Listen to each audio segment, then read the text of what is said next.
And we're on. Hi, Kevin.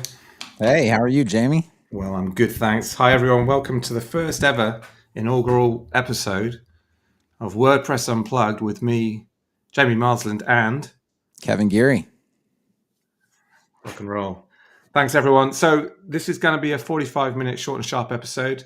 We are also scheming to try and run a live podcast from WordCamp US in Portland. So keep an eye out for that one. We're still working out the logistics, but it should be a fun one. I've never been to Portland, Kevin. What should I expect there? Portland is it's good food and outdoor adventures. So if you like hiking, if you like scenery, if you like that good thing, it's a great city for that. There's some golf, I think, right, happening. Absolutely, yes, some golf. I'm not good at it, but I will be doing it. I will be participating. Do you have a handicap? Is that a thing that you I'm have? not there yet. No, Okay. we're not even at that level. Yeah. We are on the you play golf a couple times a year, a few times a year. If you're lucky, that's where we're at. Yeah. Okay, so the format for today's episode, we're going to keep this pretty short and sharp. We want to talk about two things primarily. We want to talk about Etch, because I heard some rumors there was this thing called Etch happening last week. I was on a live stream. It was incredible. So we want to get into some of that. And we also want to talk about my new role. I want to talk about my new role as running the WordPress.org YouTube channel. So those are the two. We're going to limit the scope of today's episode to those two things. If you have ideas for future episodes, let us know, because obviously this is going to be an ongoing thing. And if you have any questions about those two things today, pop it in the chat. We are going to be limited for time because we've both got hard stops on today, but we're going to answer a few questions at the end. But should we start with Etch, Kevin? Let's start with Etch. Let's start with Etch. All right. Well, first of all, I just wanted to get your, what did you, obviously, people had to go to the live stream without really knowing a lot of details. So in your mind heading into the live stream, what were you predicting? What did you think it was going to be? Yeah, well, I thought. Well, firstly, I didn't get it right. I didn't pick what you were going to be doing in a lot of ways, which we'll probably dive into. I suspected it was some kind of SaaS thing, if I'm honest. I wasn't quite sure what some kind of SaaS thing. So I was wrong about what it was. I thought it was, what it turned out to be was probably far more interesting than I was expecting in lots of ways. So yeah, it was. I didn't pick it. So you got me. Okay. All right. And then, I went through in the early part of the presentation, the 4 eras of Well, we're going into era 4, I say. Yeah. But the first 3 eras of WordPress, did that stack up with what you understand WordPress to have gone through in terms of some stages? Well, the first thing to say is that Brits struggle with how Americans say era. Okay. And we struggled along with the Taylor Swift tour. Yeah. Which my daughters went to. So, for us, an era, you say error, and that's like a mistake for us. So right. Because we do the it would be the hard R on, it would be error, like error if you're making an error, a mistake. Yeah. I mean, throughout this podcast series, I'm going to teach you some English. We'll get this down. So you say era. Era. Okay. Era. And all right. Yeah. So how would you say error? Like you mean like a mistake? Yeah, the error. Like you have to put that. You have to get that R on the end. Anyway, we digress a bit. Yeah. Yeah, I thought it was a good summation. I thought it was a really good, interesting way of presenting it. I mean, the first thing to say, I thought it was an incredible piece of theatre. Wow, I appreciate it. Yeah, I thought it was and I was watching the live chat. I've never seen a live chat go so crazy. The live chat was, it was pretty crazy.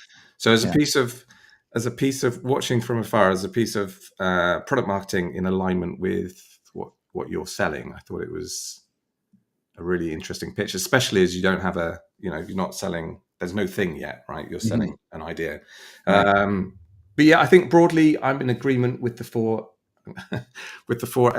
eras of what you outlined. I'd have some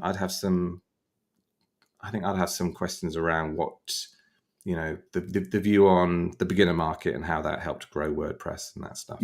Yeah. You want to broadly, I think it was a good, accurate description of where we've been. Okay.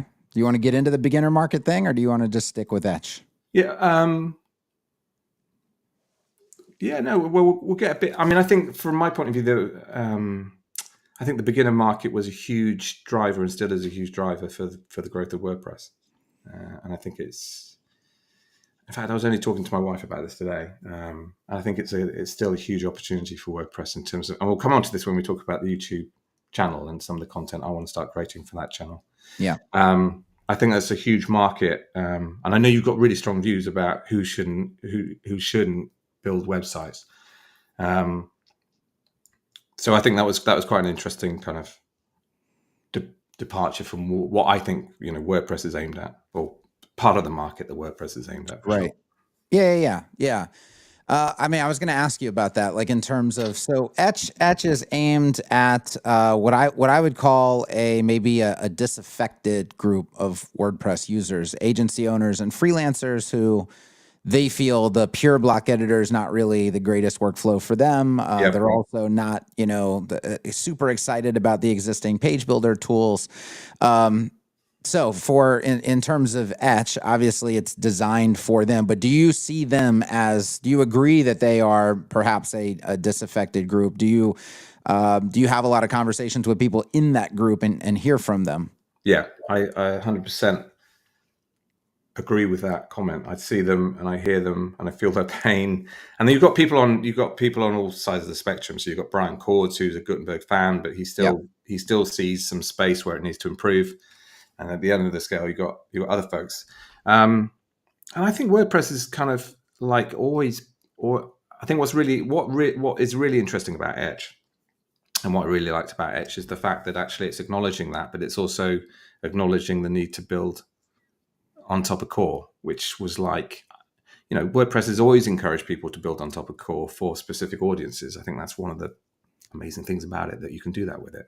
Right. And I think that's, I don't see, I know you see a huge friction in that, but I don't see, and I know you see huge frustration in that, but, and core could definitely, is going to need to make strides to bridge that gap. But I still think there is a room in the market for something like Etch to build on top of it that is going to service I think that's one of the things that really appeals to me, is servicing a really discrete market that you can really focus in on and tailor that experience exactly for them. And I think that's, I don't think that's a weakness of WordPress. I think that's a huge strength. And part of my kind of thought around it is that WordPress is now a modern development environment. So if you do want to do that, it's actually, from an application layer point of view, you can do that in terms of what you're going to be building. So yeah. I don't see such a friction in that.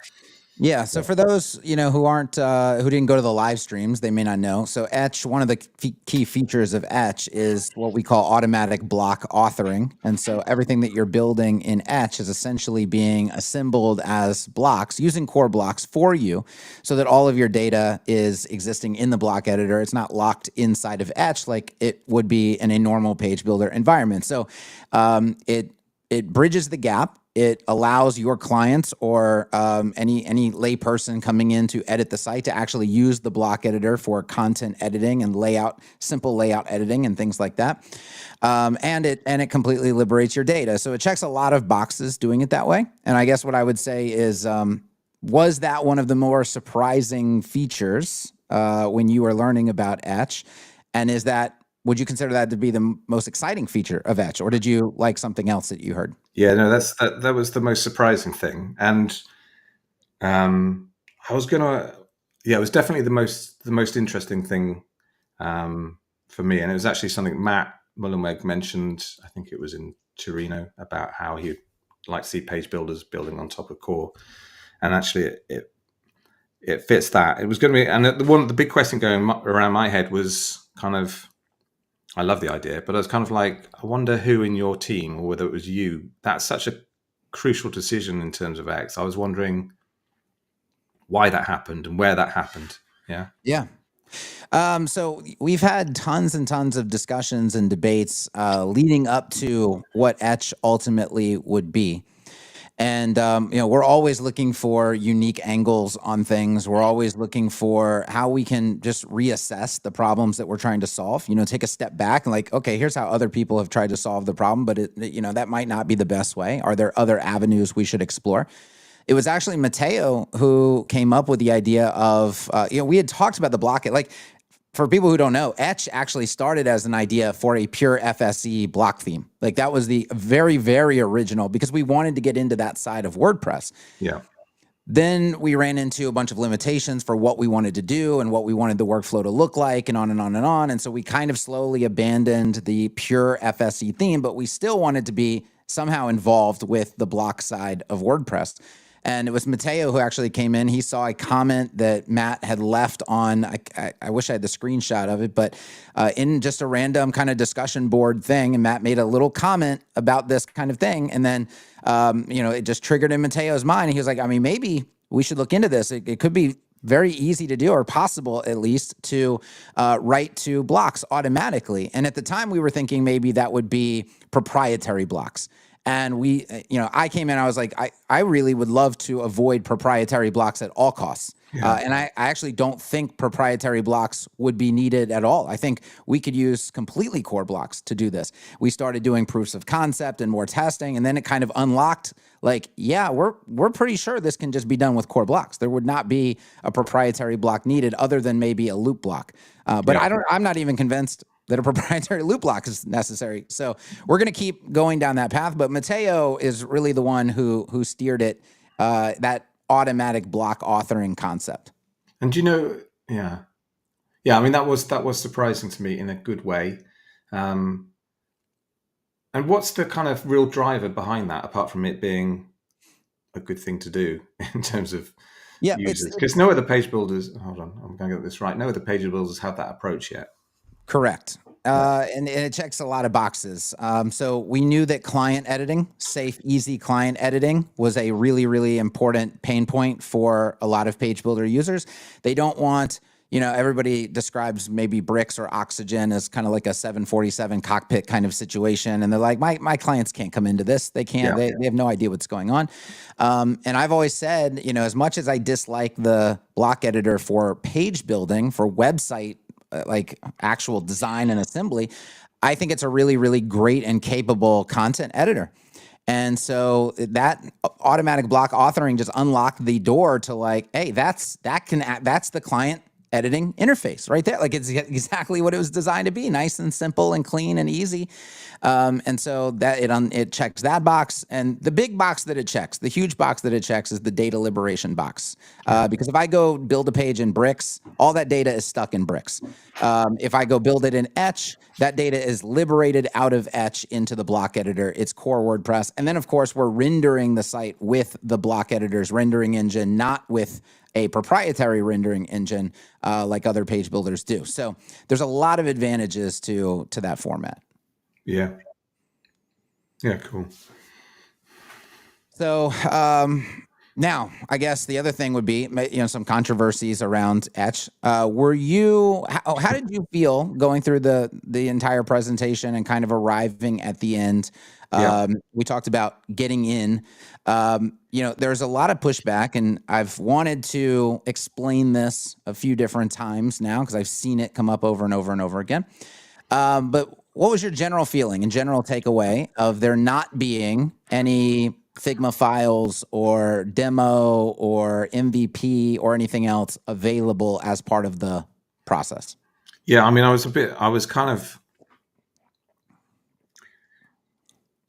surprised. Yeah, I was expecting some kind of screenshots, or it's interesting. I was kind of expecting the key bit, because the key challenge for me is the bit where you're gonna is this chatting between Etch and Gutenberg, and that bit is really interesting technically. So I was kind of I was hoping to see some of that stuff in action.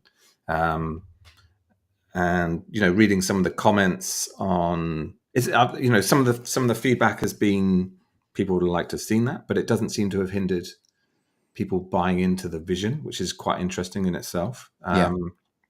And also, I guess some of the feedback, I'm in the Bricks group a bit, and some of the feedback there has been like, I guess that's some of the bumpy stuff that you're going to expect if you were going to build your own thing. I've seen some of that happening in the Bricks group. So yeah, I was expecting to see I don't know what I got it wrong to start with, so I don't know what I was expecting to see. I didn't know what it was going to be, but I was expecting to see some kind of more polished, finished product, I guess. Yeah. It's we discussed it as a team. Obviously, we could have shown things. Yeah. What I ultimately decided, first of all, and what I would have shown is the proofs of concept, which there's going to be a lot of people. There's really three sides to this. There would be a group that would fully understand what they're looking at. Oh, I understand what a proof of concept is. I understand that this is all functionality. I understand that no thought, time, effort, et cetera, has been put into UI, UX. Like, I know exactly what I'm looking at. That's one group. Then there would be group two who'd be like, I've never seen a proof of concept in my life. What am I looking at? This looks like absolute trash. I don't want anything to do with this, right? Like, instantly they would write it off. Their brain doesn't understand what a proof of concept is, or how software is developed, or how we get to this stage. And then there would be the third group, which is, we would call them, I guess, the trolls group, who, they would take what's presented as a proof of concept and then go create essentially a bunch of negative press about, like, look at what this is, and it would just create a big negative experience, right? And then one of the main points that I made in the presentation is we build software with early adopters, not like for people. It's not, our team doesn't go into a dark room with all of our opinions and put everything together and then just come show everybody.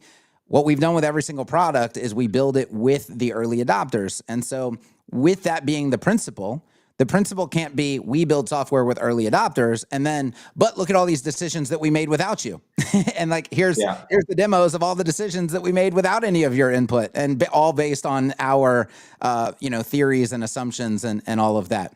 Have you seen a lot of pushback because of the kind of basing it on Gutenberg and Core? Have you actually got some of that stuff? I thought maybe we might have to deal with some of that. No, there hasn't been any. I mean, there's been people who are like, why don't we just forget the block thing? Why do the block? And I think once they understand, it's not just to appease something. It's not just to check up. It has legitimate benefits, like major legitimate benefits. Even if you don't want the client editing side of things, just the data liberation box alone, checking that box alone is major. Yeah. Cool. Well, I think, in terms of your happiness of how it's gone, you must be, the sales have been pretty good, so you must be. Yeah, I mean, we had 3 different goals in place. We had a minimum goal. It's like, hey, we have to do this to greenlight the project. We had a main goal, and then we had our stretch goal, and we easily hit the stretch goal and shut it down. So we have everything we need. We're moving forward, and we're super excited about it. The early adopters are super excited about it, and we're going to build something pretty special. Cool. And part of this podcast, we're going to track the journey of this. So that'll be, you're building in public. Yeah. There's going to be some dark days and some good days. So we'll cover all that stuff. That will be fun to see. Which moves us on to my new role as head of YouTube, because we've kind of 20 minutes in. What did you heard the news, and what do you think?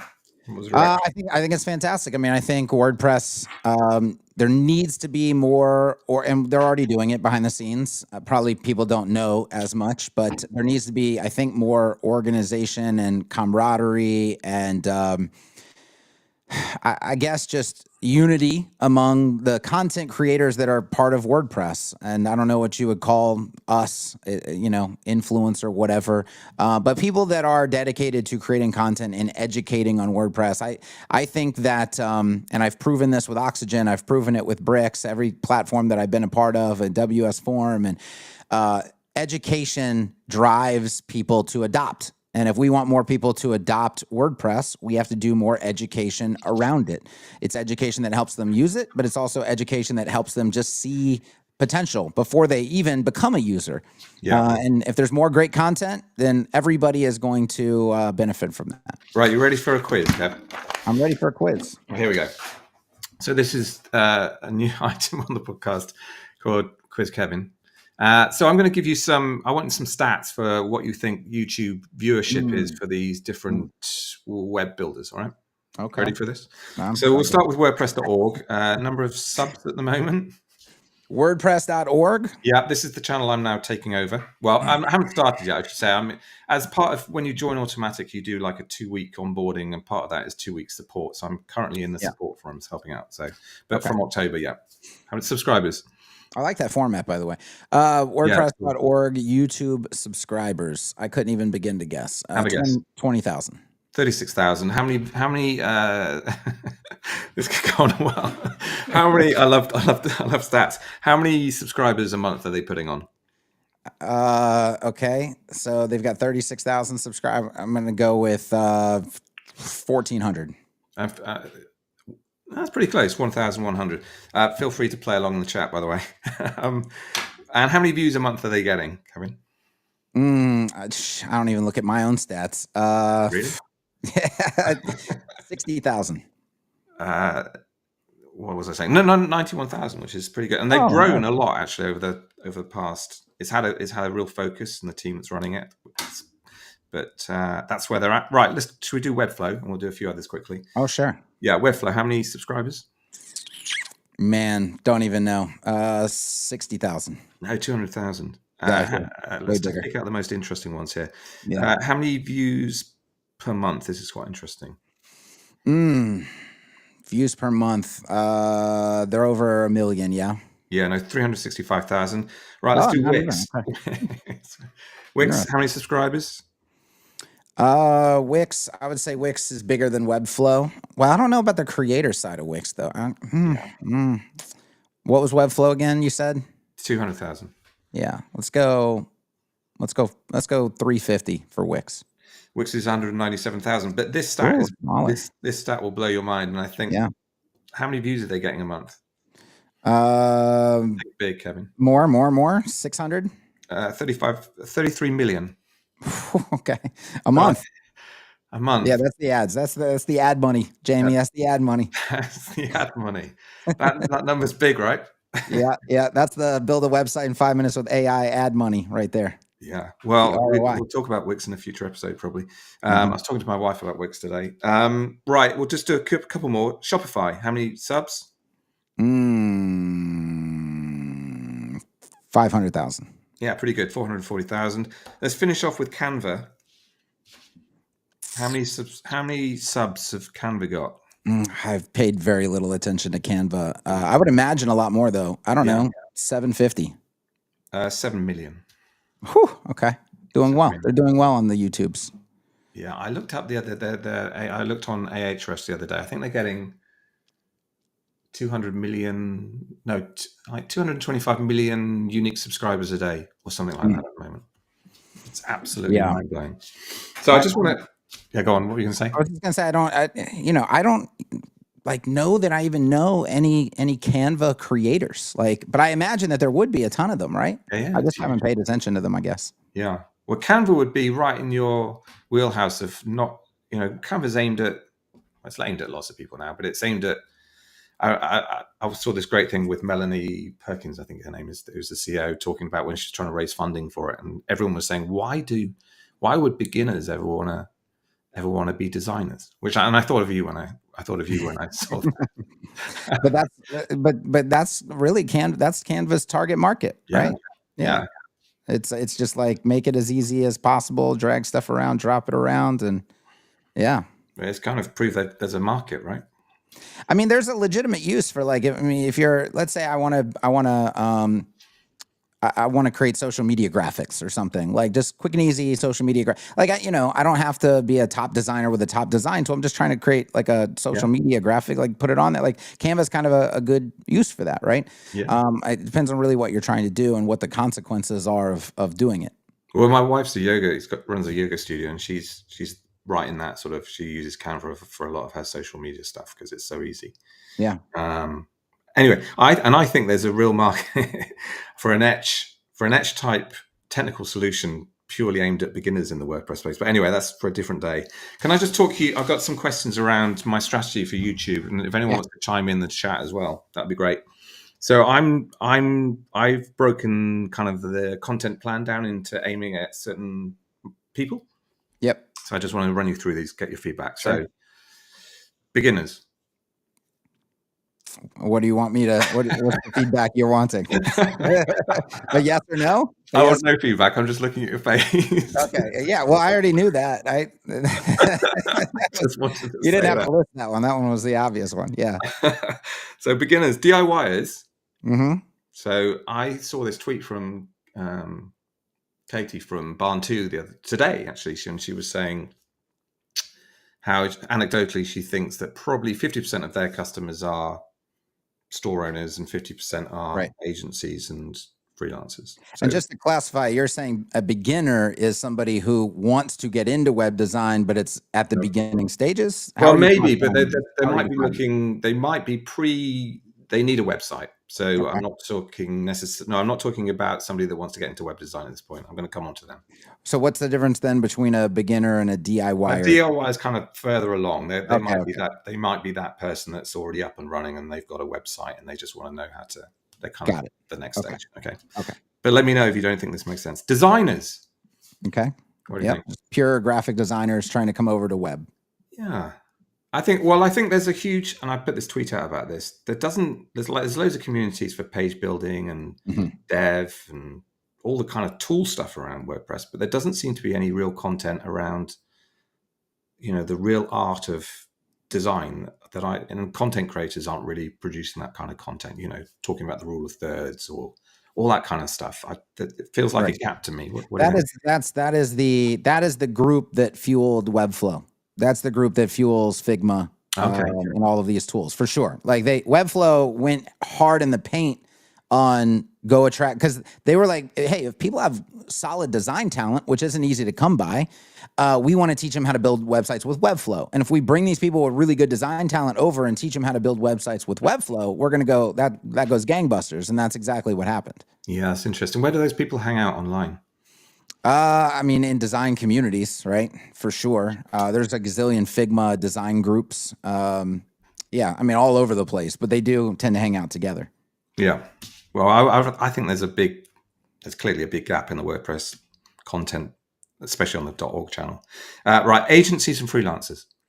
Yeah, 100% for sure. And if you were obviously you create tons of content for them, but if you were like tasked with creating content around core, because this needs to be around core pretty much. Yeah. Where would you go with that? If I said, Kevin, you're content lead for the agencies and freelancers on the .org channel, where do you go?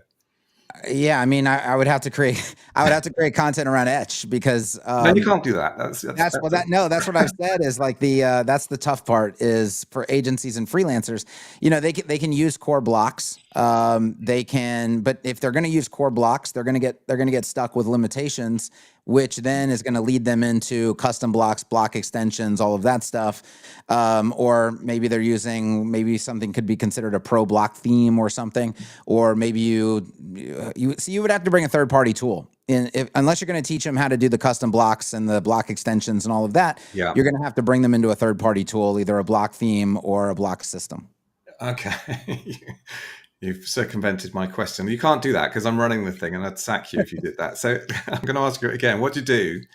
Yeah. If you can't bring in a third party tool, where do you go with it? I feel stuck if in the current paradigm we live in, I feel stuck if we can't bring in a third party tool. All right. I guess I can let you off with that. The next one's really interesting because and this is product suppliers. So this is where Etch might come in, right? Mm-hmm. This is your opportunity. Like developers, you mean? Well, no, I'm talking about we've got, if you go to WordPress.org, there's 60,000 plugins on yes. WordPress.org. Yeah. If you go to the WordPress.org channel, there's no mention of third-party plugins. So the problem with it from a channel point of view is if I featured a plugin on the .org channel, everyone would go crazy because I'm featuring somebody's plugin. Correct. So what do you think about that? What do we do about that? Yeah, no, this stuff, right? Yeah, you're going to have to tread lightly in that regard. I mean, here's the thing. First of all, even if you did it completely honestly, and if you did it as fair as you possibly can, there will always be people who complain. Maybe you have to just decide, okay, that's going to be acceptable. Or you just say, we know we can't please everybody, and that there's maybe some semblance of, if there's any semblance of unfairness or anything like that, it would be a poor reflection. So maybe we're just not even going to go into that territory. that would be something I would need to sit around and ponder further. Yeah, it's problematic because it's kind of one of the best things about WordPress, but we can't talk about it. Right. It's It's also, but it needs to be talked about because it's also one of the harder parts for somebody coming into WordPress. Navigating that ecosystem is one of the harder things about WordPress, and the thing that feels most chaotic to them, I think. Yeah. And so if there's no guidance around that, or even just no talk of it, it's like, hey, we don't really talk about that side of things, that doesn't really help them at all. So I definitely think some sort of plan needs to be put together in that regard. Yeah. Well, if you got any ideas, anyone out there, because I definitely want to do it. I want to feature it. I've had some early ideas about formats that would kind of fit that, but not annoy everyone. Got some other ideas as well. And then the final one is kind of very important, but it's hard to think about making it compelling to outside people. And that's the community. That's the core community of WordPress, which a lot of content is focused on, which is kind of the internal stuff. Yeah. Which needs to be shown, but how do you take that content and make it kind of compelling to people that aren't in the community? It's a creative challenge. That's something else that would need some further thought. I mean, is this all just you doing the content? No. This is what else is involved? So yeah, my plan. Yeah, I should have said that. This is not me doing all the content. So I want to have content leads for each of these areas. This is early thoughts as well, right? I'm only like a week and a half into it, and I haven't even started properly yet. I want to have content leads for each of the areas, and we've already got some amazing content people like Nick Diego and Justin Tadlock who are already creating amazing content for this stuff. Rich Table, and I also want to definitely have other content creators on there as well. People, who are already creating professional content and find a way to amplify the stuff they're doing. So no, this definitely will not just be me. I'm going to be one of the faces, but definitely not all the faces. I was going to say with the going after the design group, for example, you're going to have to be very careful in who you choose for that, because designers are very particular people, and so if they don't feel like that content is legit or like high enough level in terms of design, it's just going to completely turn them off, right?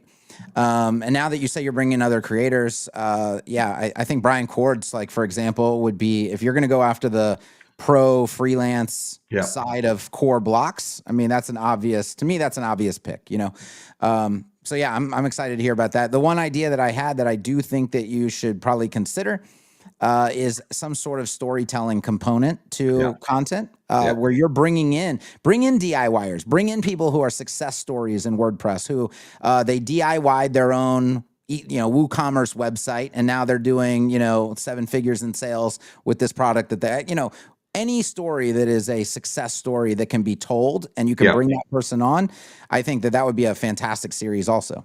I think that's a great point. And a part of my, the main part of my kind of idea behind the channel is that every piece of video needs to play into the story of WordPress, whatever that. Yeah. And I see the story of WordPress at the moment of huge growth, and then kind of your 4 areas actually, and then a bit of a dip, and now it's kind of rebuilding and the kind of rebirth of it. And I think every piece of video needs to fit in that overall narrative of where WordPress is. I was talking to my wife today about what she thought of the WordPress brand, and she didn't necessarily have a clear idea on what it was, which was like, well, that's quite interesting that you don't. When I say that, I actually asked her what if it was a shop, what shop would it be? And she said it was kind of like an electrical shop, which manned by men that particularly don't wash very often. This is actually what she said. I'm not sure she was referring to me. Yeah, hopefully not. No, I think that you're not going to get a consistent answer from people who work in WordPress. You're not going to get a consistent answer from people outside of WordPress. And I think if we can find a way to steer the narrative towards a consistent answer that everybody feels fits, that's going to be a big benefit to WordPress. Like I've said, I feel like WordPress has a little bit of an identity crisis, right? It's like it really needs to figure out what it is, what it's trying to be, and who it's really. I understand the let's serve everybody thing, but that's hard to communicate sometimes. And then we also have two sides of it, .com.org. That's another thing that, in my personal experience, needs a lot of clarity because people just do not, especially people on the outside, do not understand what's going on with that divide. Yeah, there's some definite challenges in terms of the content planning. But the key bit is just to create some amazing content, right? That's going to draw people into the project. That's, and putting somebody on it like you that's dedicated to doing it, and then getting creators on calls and having these discussions, and this is all moving WordPress in the right direction. Absolutely. Yeah. I mean, honestly, I'm completely obsessed. This is literally all I think about, and have done for about a year in terms of this stuff. So it's it feels like the perfect job for me at the moment. So if anyone has any, wants to get involved, has ideas, is creating interesting content, has format ideas, let me know. That'd be awesome.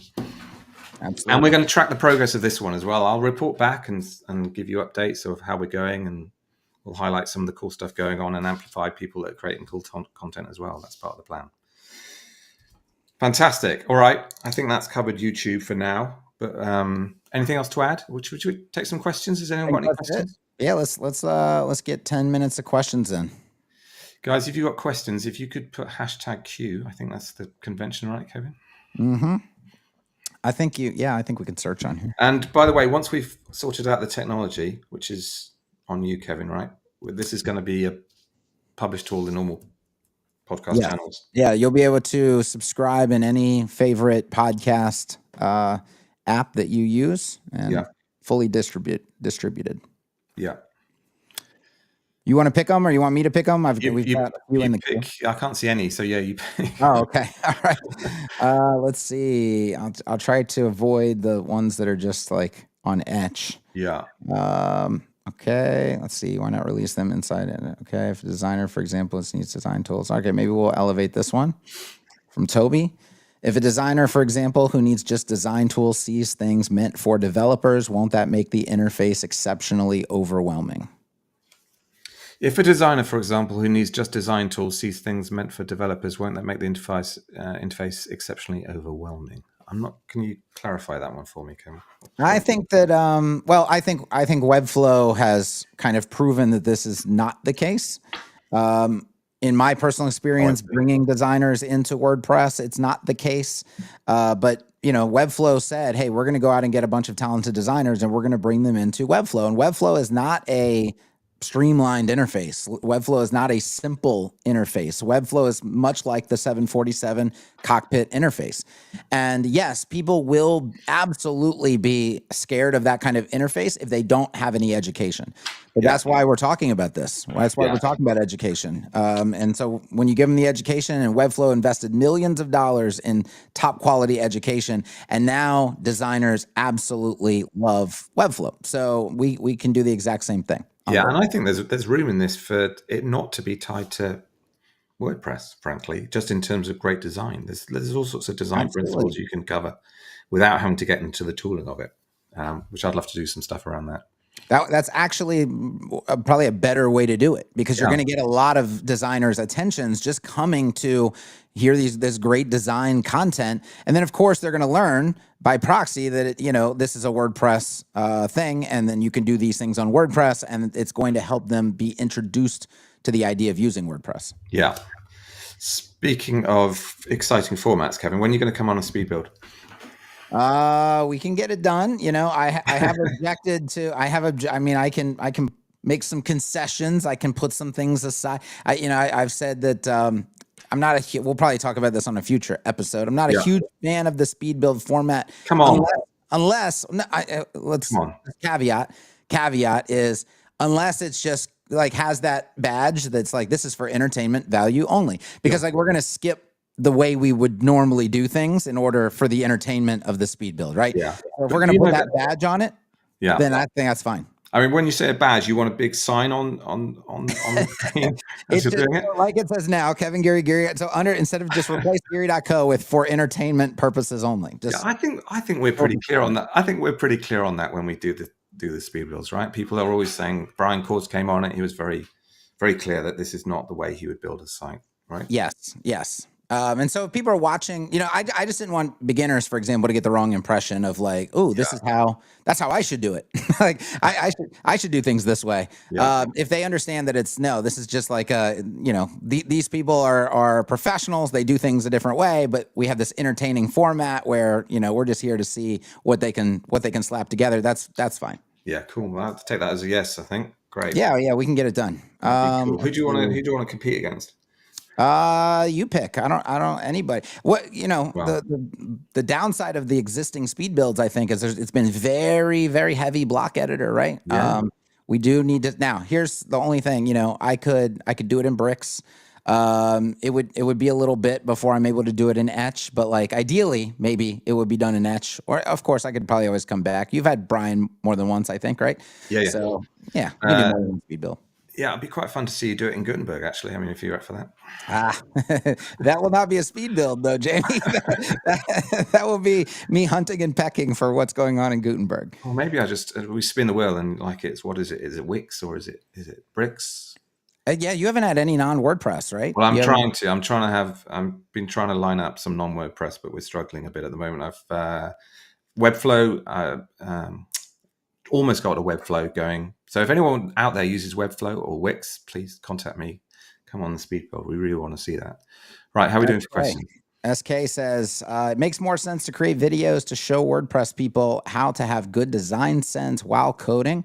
Big issue with DIY WordPress sites is that it looks ugly or outdated, even many WP influencer sites. He's talking about my site, I think, probably there, is he? He's been over my website today. Don't know. I'm not sure. It sounded more like a point than a question. In fact, it doesn't have a question mark on the end. So I don't know if it is in fact a question. It's just a statement of fact. Yes. I mean, I take that point, but I do think there's so many tutorials out there around the tooling. I'd love to see just some purebred design stuff going on. This one's for you, Jamie, because I think people know what my position is on this. But which features currently provided by plugins would you like to see in Core? That's a great question. Thanks for that. Why should I answer that? Not you. No, I'm going to answer that. I've answered it a bunch of times. I mean, I can answer it again, but yeah, I think I'm going to say responsive controls. There we go. Nice and simple.